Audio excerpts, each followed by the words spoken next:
Olá, que a graça e a paz do nosso Senhor Jesus Cristo estejam com todos. Estamos iniciando mais um encontro com a palavra e você é muito bem-vindo no nosso canal, nesse espaço aqui ao qual nós reservamos para o aprendizado da palavra de Deus.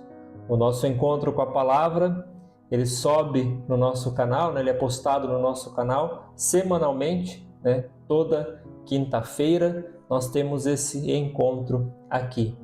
Em nossos últimos encontros, nós estamos aprendendo sobre um tema que é histórias que transformam vidas.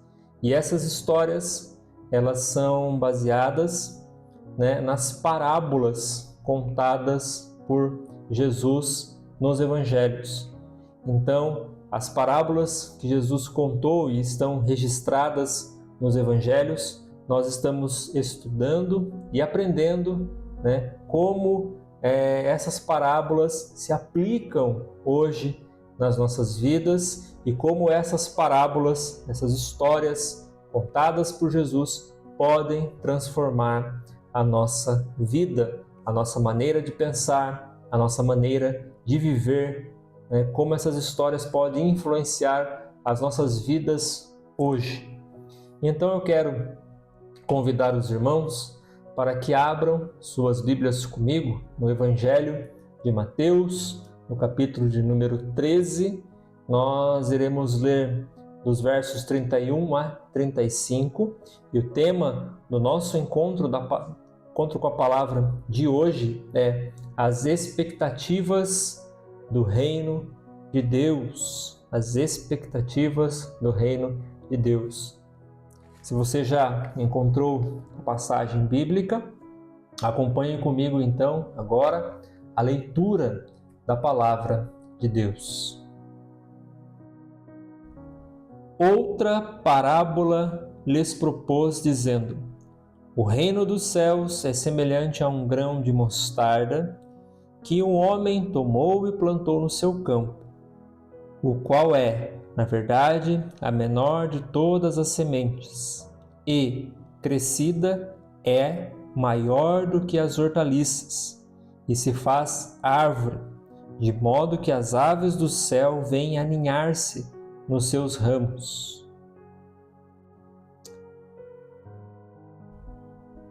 Disse-lhes outra parábola: o reino dos céus é semelhante ao fermento que uma mulher tomou e escondeu em 3 medidas de farinha, até ficar tudo levedado. Todas estas coisas disse Jesus às multidões por parábolas, e sem parábolas nada lhes dizia, para que se cumprisse o que foi dito por intermédio do profeta: abrirei em parábolas a minha boca, publicarei coisas ocultas desde a criação do mundo. Amém. O capítulo 13 do Evangelho de Mateus, ele é recheado de parábolas. Jesus conta muitas parábolas e, de uma certa forma, ele conta em seguida, essas parábolas. E as multidões que ouviam essas parábolas, muitas delas, eles não compreendiam o que Jesus estava dizendo. Mas Jesus procurava ilustrar as suas parábolas com atividades da rotina do povo, coisas que eram comuns em suas rotinas. E Jesus, ele colocava como exemplo verdades do reino de Deus, usando essas atividades em que as pessoas faziam durante o dia. Então Jesus conta aqui a respeito da parábola do grão de mostarda. Jesus vai comparar o grão de mostarda com o reino dos céus. E o que Jesus estava querendo dizer aqui, querendo explicar para as pessoas a respeito do reino dos céus, comparando ele com um grão de mostarda. Você já viu um grão de mostarda? Se você não viu, essa imagem que vai aparecer agora na sua tela é a imagem de um grão de mostarda. Ele é muito pequeno. Então Jesus usa, a figura, a imagem deste grão de mostarda para falar que ele é semelhante ao reino dos céus. Lembrando que no contexto cultural e social da época em que Jesus disse essa parábola, o povo judeu era um povo agrícola. Então o grão de mostarda fazia parte da sua rotina. Os judeus usavam a semente do grão de mostarda no seu dia a dia, para semear a terra, usando no campo. Então era muito comum para eles a figura do grão de mostarda. Então essa é uma das razões a qual Jesus usa essa semente para falar, para comparar com o reino dos céus. Então Jesus diz na parábola, no verso 31, outra parábola lhes propôs, dizendo: o reino dos céus é semelhante a um grão de mostarda que um homem tomou e plantou no seu campo. Então, entendemos que o grão de mostarda aí, ele é comparado ao reino dos céus, e esse homem tomou e plantou no seu campo, Esse homem que tomou esse grão de mostarda e plantou no seu campo, nós podemos entender que é o próprio Deus plantando o reino dos céus no mundo, no campo, no seu campo. O mundo pertence ao Senhor. Então ele mesmo, a iniciativa, a parte dele, ele pega e ele planta o reino dos céus neste mundo. Depois Jesus continua dizendo: o qual é, na verdade, a menor de todas as sementes. Na verdade, o grão de mostarda ele não é a menor de todas as sementes. A semente do morango provavelmente seja a menor de todas as sementes. Mas o que Jesus estava querendo dizer aqui é que o grão de mostarda era a menor de todas as sementes que os judeus utilizavam naquela época. Eles plantavam outras coisas, Então eles semeavam outras coisas, mas o grão de mostarda era a menor das sementes que eles utilizavam para fazer o plantio. Então por isso Jesus diz que ele, o grão de mostarda é o menor de todas as sementes, comparando com as sementes que eram utilizadas pelos judeus. E ele continua: e crescida é maior do que as hortaliças, e se faz árvore de modo que as aves do céu venham aninhar-se nos seus ramos. Ou seja, ele é pequeno, mas quando ele cresce, ele se torna grande a tal ponto que ele ultrapassa as hortaliças, comparado com outras árvores. Ele cresce de uma tal forma que ele se torna um abrigo para as aves dos céus, para que elas venham e façam ninho nos seus ramos.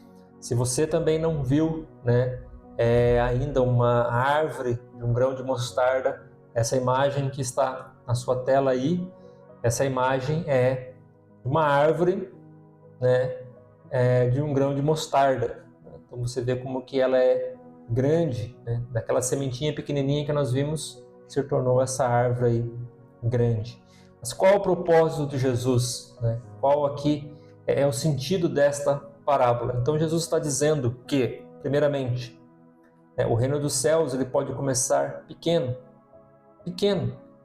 comparado com os outros movimentos no mundo que surgem. O cristianismo hoje ele não é ele não tem total aceitação, não é unânime em toda a terra. Então o cristianismo ele começa pequeno, mas depois ele vai crescendo. Então ele começa como o grão de mostarda ali, pequeno, discreto, e depois ele vai crescendo, né? Hoje, né, existem outras religiões que têm mais adeptos do que o cristianismo. Porém, nenhuma outra religião é tão perseguida, né, quanto o cristianismo. Apesar dele ser pequeno, ele incomoda as pessoas com as suas verdades. Então, o reino dos céus, o reino de Deus, ele começa pequeno, mas ele produz grandes resultados. Certamente, Jesus estava querendo dizer que tudo aquilo que estava acontecendo, né, os ensinos de Jesus, os milagres de Jesus, a pregação de Jesus poderia ser pequeno, porque Jesus tinha um grupo de discípulos de 12 pessoas, né? Essas 12 pessoas, olha que interessante, dessas 12 pessoas a qual Jesus encarregou a missão de pregar o Evangelho, espalhar o Evangelho, né? Dessas 12 pessoas se formou todo o cristianismo que nós conhecemos hoje. Olha que espetacular, né, a obra de Deus, desses 12 homens, né, que eram homens, né, iletrados, homens que não tinham nada, né, a acrescentar, assim dizendo, com o seu talento, né, com a sua sabedoria, né, homens que eram comuns, homens que estavam à margem da sociedade, né, mas que transformaram e que impactaram o mundo no qual eles viviam de tal forma que esse impacto, né, ele reverbera até hoje, até os dias de hoje, né, com o cristianismo. Então vejam que lá na Judéia, né, lá distante, né, o cristianismo se espalhou por todo o mundo, né? Então ele começou pequeno e hoje ele é grande e ele serve de abrigo e de amparo para aqueles que estão sofrendo, para aqueles que estão desesperados, para aqueles que vivem sem esperança, né? Para aqueles que buscam a verdade, eles encontram no reino dos céus, eles encontram no Evangelho, eles encontram em Cristo, né, a razão para a sua vida, a razão para viver. Então, nós precisamos entender isso, né, que por mais insignificante que seja, né, o reino de Deus, o reino dos céus, quando ele é plantado, ele cresce, ele floresce, né? E como esta parábola se aplica nas nossas vidas, né?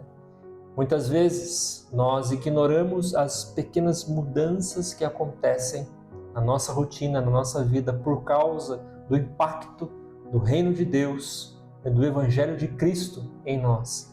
Mas essas mudanças, por mais pequenas que sejam, podem nos dar esperança de que lá na frente, nós teremos grandes resultados, né? Então, devemos, né, a cada dia caminhar com Cristo, evoluindo e crescendo na nossa fé, né? Amadurecendo, né, o nosso espírito, amadurecendo a nossa fé em Cristo, né? Um passo de cada vez, caminhando devagar e sempre, né, na esperança de que lá na frente nós venhamos desfrutar de grandes resultados que hoje nós não enxergamos, mas lá na frente, pela graça de Deus, nós iremos desfrutar, sim, desse grande resultado, né? Não venhamos a esquecer da palavra de Paulo aos Filipenses, no capítulo 1, no versículo 6, aquele que começou a boa obra em vós, certamente é fiel para completá-la.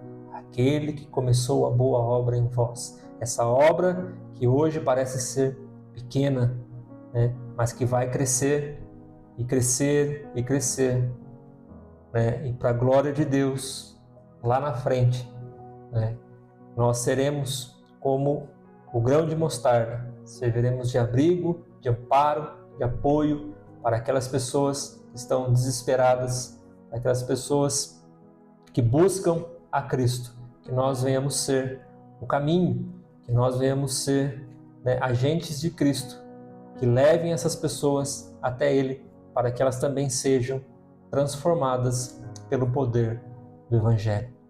Você deve estar se perguntando, mas e a parábola do fermento? Você vai falar sobre a parábola do fermento. A parábola do fermento será a última parábola da nossa série de histórias que transformam vidas. Então, no próximo encontro com a palavra, né, nós iremos abordar esse assunto. Eu desejo a todos um ótimo final de semana e até o próximo encontro com a palavra, se assim o Senhor nos permitir. Um forte abraço a todos e até lá.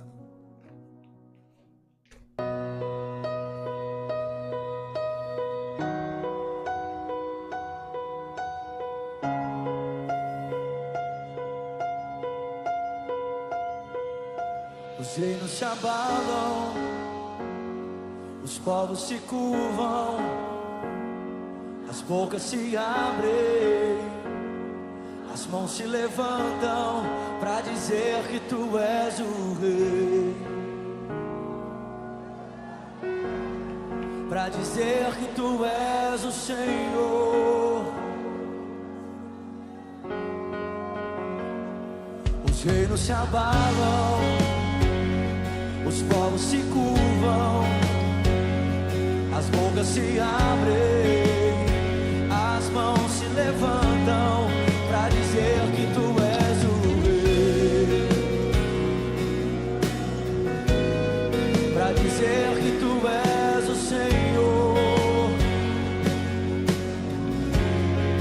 Teu reino é sempre eterno, firmado em misericórdia, justiça e igualdade, bondade e fidelidade. A tua igreja te adora, a tua igreja te adora. O teu reino é sempre eterno, firmado em misericórdia, justiça e igualdade, bondade e fidelidade. A tua igreja te adora, a tua igreja te adora. Cante.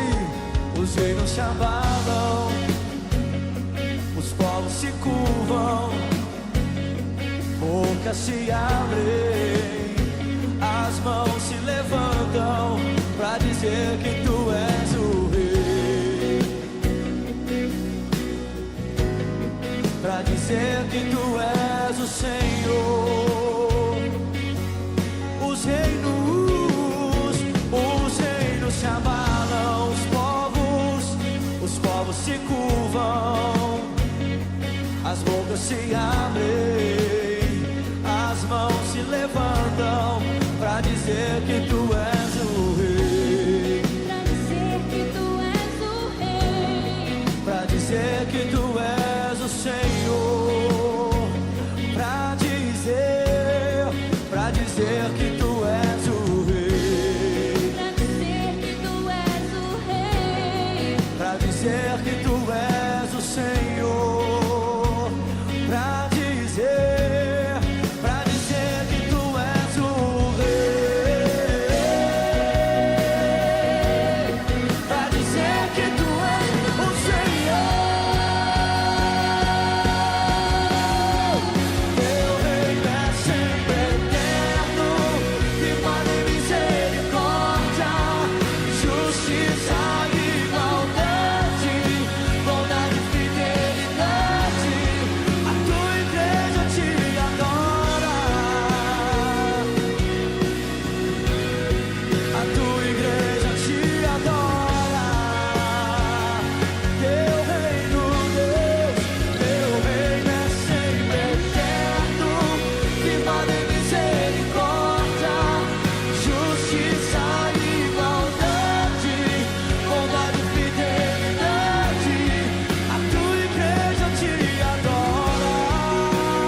tua igreja te adora,